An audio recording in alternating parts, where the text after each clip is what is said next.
If you're a fan of werewolf movies, then you're in luck. Because in this video, we're gonna go over something special just for you. Let's go over the list of 8 cult classic werewolf movies that you probably missed. Ready or not, let's get to it.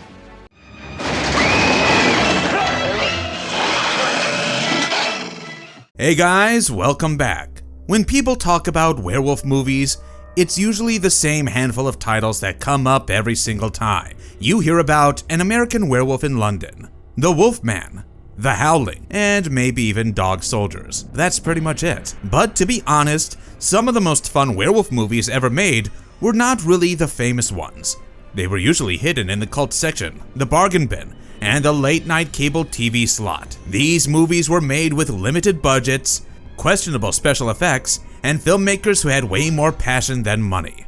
And that is why horror fans just kept coming back to them, as these were the kind of movies where you could actually see the creativity on screen. Sometimes they were genuinely great, while other times they were absolutely ridiculous. So today, we're gonna look at 8 cult and B-grade werewolf movies that you absolutely shouldn't miss. Without wasting any more time, let's get started. I Was a Teenage Werewolf, 1957. If you want pure 1950s drive-in movie energy, this film is the way to go. The story followed a troubled teenager who had undergone a strange mix of experimental serum and hypnotherapy. Unfortunately, instead of helping him, the treatment started turning him into a savage werewolf-like creature. By today's standards, this movie was pretty cheesy, but that's what made it so fun.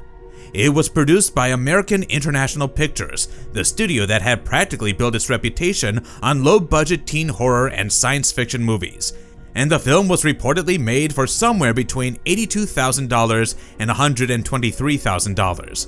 But it became a massive hit and grossed around $2 million at the box office. One of the coolest things about this movie was that it starred a very young Michael Landon years before he became famous for wholesome television shows.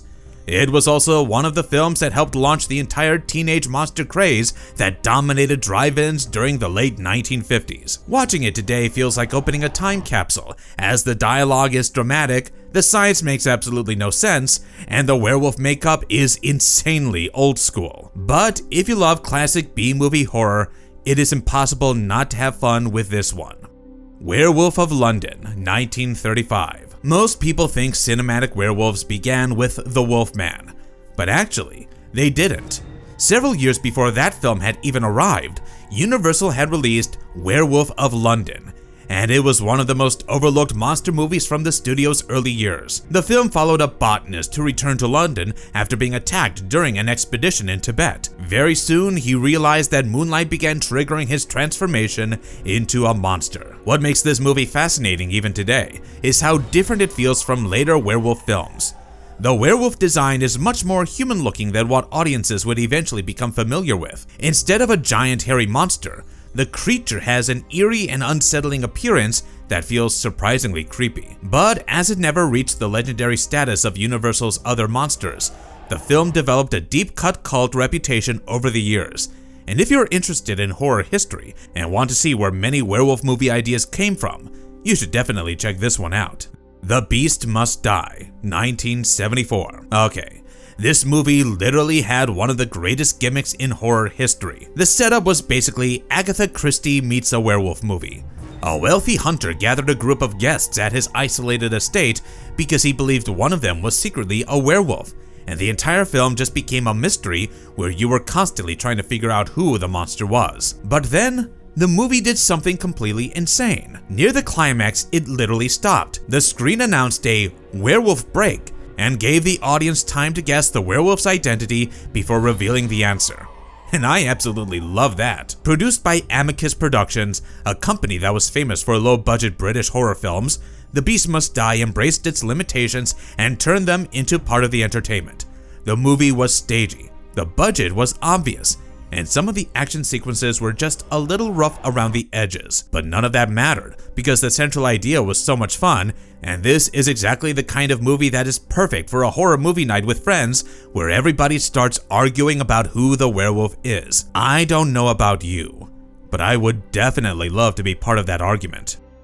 Silver Bullet, 1985. This one sits in a really interesting spot between mainstream horror and cult horror. It was based on Stephen King's novella Cycle of the Werewolf, and the film followed a young boy who began suspecting that a series of mysterious deaths in his small town were actually connected to a werewolf. But what really made the movie memorable was the cast and the atmosphere. You've got Corey Haim delivering one of his most likable performances, Gary Busey being peak Gary Busey, and a werewolf story that felt surprisingly emotional underneath all the monster action. And of course, we have to talk about the custom motorized wheelchair, the fireworks, and that unforgettable rocket moment. If you've seen the movie, you know exactly what I'm talking about. And for those of you who have not seen it, trust me, it is glorious. Silver Bullet feels like the kind of film you would discover at a video store in the 1980s, rent because the cover looked cool, and then remember it for the rest of your life. The practical creature effects, the small town setting, and the combination of horror and heart honestly made it one of the easiest recommendations on the list. Full Moon High, 1981. Before Teen Wolf had even become a pop culture phenomenon, there was this wonderfully strange little comedy. Full Moon High followed a high school football star who got bitten by a werewolf while traveling behind the Iron Curtain. Years later, he returned home still looking 17 years old and decided to finish high school, because apparently that was the only logical thing to do. The movie was written and directed by Larry Cohen, who was one of the greatest cult filmmakers ever.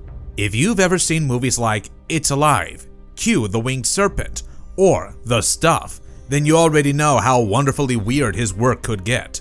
Everything about Full Moon High screams low-budget creativity. The jokes were goofy, the situations were absurd, and the film constantly felt like Cohen was making things up as he went along, and somehow he always managed to get away with it.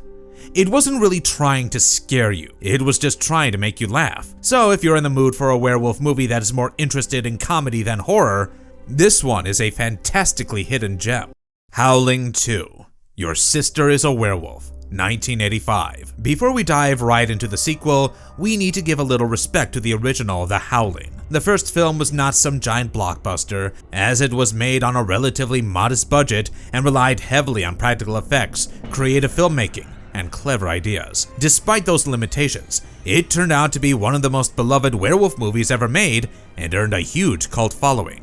And then came Howling 2, which made things a little weird. Well, actually very weird. The story followed a grieving man and a veteran monster hunter who traveled to Eastern Europe to battle a powerful werewolf queen. On paper, that sounded fairly normal, but the actual movie itself was anything but normal. This sequel took everything from the original and pushed it into full B-movie territory. The budget was smaller, the tone was campier, and the entire production felt like it was fueled by pure chaos. Christopher Lee did his best to hold everything together while the movie around him gradually lost its mind. And then there were the end credits. If you've seen them, you know. And if you haven't, I'm not gonna spoil anything, but just stay until the credits roll. This film is often listed among the greatest it's so bad it's good horror movies ever made. And honestly, that was a reputation it had earned, as it was ridiculous, messy, and completely unforgettable. Bad Moon, 1996. This might be just the most underrated movie on the entire list. The story followed a photojournalist who survived a brutal attack while working overseas. After returning home, he moved in with his sister and nephew, but unfortunately, something monstrous had followed him back. But here's the most important part. The real hero of the movie wasn't the humans, it was the dog. The family's German Shepherd immediately realized something was off, due to which he spent most of the movie trying to protect everyone else from the danger they couldn't see. And to be honest, that concept worked way better than it should have. It was directed by Eric Red, the writer behind films like The Hitcher and Near Dark. However, Bad Moon struggled at the box office and was heavily criticized when it initially came out. But over time, horror fans really started re-evaluating it. Today, a lot of werewolf fans consider it one of the hidden gems of the 1990s. The practical effects were solid, the werewolf suit looked great, and the dog honestly gave one of the most memorable performances you will ever see in a monster movie. So, if you're tired of seeing the exact same werewolf recommendations over and over, don't forget to give Bad Moon a chance. Wolf Cop, 2014. And finally, we have a movie that knows exactly what it is. Wolf Cop followed a small-town alcoholic police officer who got transformed into a werewolf during an occult ritual. But instead of panicking about it, he basically decided to keep doing his job. Just now he had fangs, claws, and a lot more violence. Even the main character's name was a joke. His name was Loup-Garou, which came from loup-garou, which is basically the French term for a werewolf, and that should basically tell you everything you need to know about the movie's sense of humor. It was made as a Canadian independent horror comedy, and Wolf Cop proudly embraced its B-movie roots. The movie was packed with gore, cheesy monster effects, and a lot of love for classic low-budget horror films. The best part was that the filmmakers never pretended they were making something serious, and they understood the assignment perfectly. They gave the audience a werewolf cop, made it funny, made it bloody, ensured the audience had fun, and that was it. Mission accomplished. The movie immediately built a cult following and even received a sequel, proving that sometimes the audience just needed to watch a giant werewolf arrest criminals. And honestly, who could blame them? So there you have it. 8 cult and B-grade werewolf movies that proved you don't really need a massive budget to make memorable monster cinema. Sometimes all you need is a great idea, a questionable werewolf costume, a fog machine, and enough determination to keep filming when the money runs out. And honestly, that's part of what makes these movies so lovable. The rough edges weren't their flaws. In fact, they were their features. They were reminders that horror has always thrived on creativity, especially when filmmakers had to work around limitations. Now, I want to hear from you guys. How deep have you actually gone into werewolf cinema? Have you only seen the big classics? Or have you actually spent time digging through the cult shelves looking for hidden gems? And if you have seen some of these movies, which one had your favorite transformation scene? Which one had the worst wig? Which one had the most hilariously fake full moon? Do let me know in the comments down below. And if you've got your own favorite cult or B-grade werewolf movie that didn't make the list, drop that recommendation too, because we're always looking for more weird monster movies to go watch. And if you enjoyed the video, don't forget to like, subscribe, and hit that notification bell. Thanks for watching. We'll see you in the next one. Stay spooky.